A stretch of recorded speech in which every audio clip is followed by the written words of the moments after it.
Retail, le pitch. Henri Foucault, bonjour. Bonjour. Vous êtes CEO de la start-up Aptic Media. Vous accompagnez des marques de luxe dans leur digitalisation via des solutions de représentation en 3D.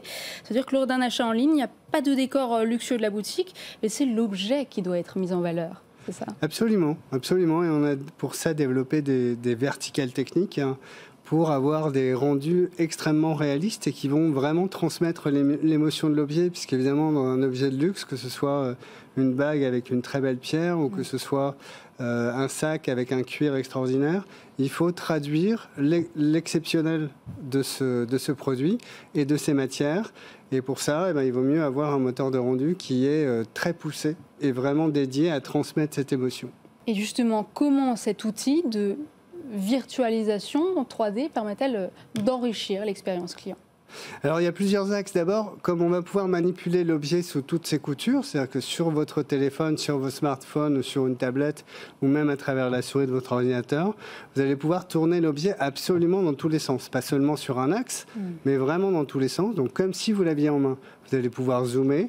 Donc vous allez vraiment pouvoir comprendre le produit dans tous ses détails et à travers ça, quelque part, vous sécurisez sur l'acte d'achat et vous assurez que vous comprenez bien le produit à la fois dans sa forme, dans ses caractéristiques et dans sa qualité.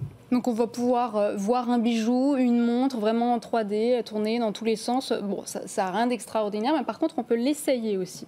Alors absolument, il y a plusieurs expériences additionnelles qu'on peut avoir par rapport à ça. C'est-à-dire qu'on peut éventuellement avoir des scénarios d'usage. Par exemple, pour une montre, activer la fonction chronomètre et voir comment ça fonctionne. On peut aussi avoir des fonctions de réalité augmentée, c'est-à-dire visualiser l'objet sur une table et puis tourner autour, regarder des détails, etc. avec son téléphone.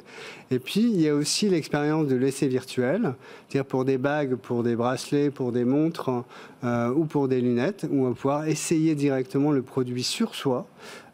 Et vraiment comprendre si ça va aller, si ça correspond à ce qu'on attend.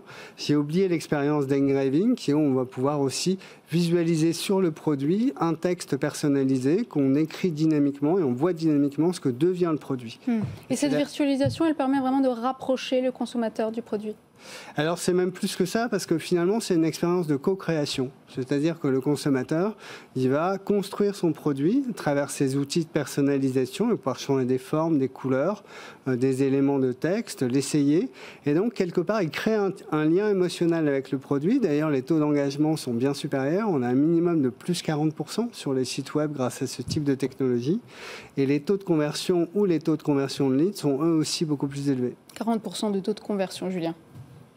Intéressant. Et justement, est-ce que vos clients, dans leur expérience in-store, se servent de votre technologie qu'on comprend bien online, mais est-ce que les vendeurs s'aident de cette technologie pour Absolument. En fait, nos outils peuvent servir uniquement en ligne, sur le site e-commerce, peuvent servir uniquement en boutique lors de la cérémonie de vente sur des produits ultra personnalisés et des offres relativement luxueuses, et peuvent servir sur les deux aspects. Et donc, en fait, ce qui est intéressant, c'est comme le premier point de contact des produits aujourd'hui, c'est sur un téléphone en mobilité, dans plus de 90% des cas aujourd'hui, il faut retraduire l'intégralité de l'offre du produit et de l'expérience en magasin. Donc, ça devient très nécessaire d'avoir ce type d'outil pour montrer l'intégralité de l'offre produit à travers une digitalisation, mais ça permet aussi de guider la cérémonie de vente et d'aider les sales assistantes pour avoir l'expérience la plus positive. Et on peut aussi imaginer que ces solutions servent sur des systèmes vidéo, en fait, où le sales assistant va avoir directement en ligne de l'autre côté son consommateur. On voit l'importance de l'expérience client digitale, tout comme la personnalisation. Merci beaucoup, Henri Foucault. Je rappelle que vous êtes CEO d'Aptic Media. On passe tout de suite aux chiffres de la semaine. Focus Retail, le chiffre de la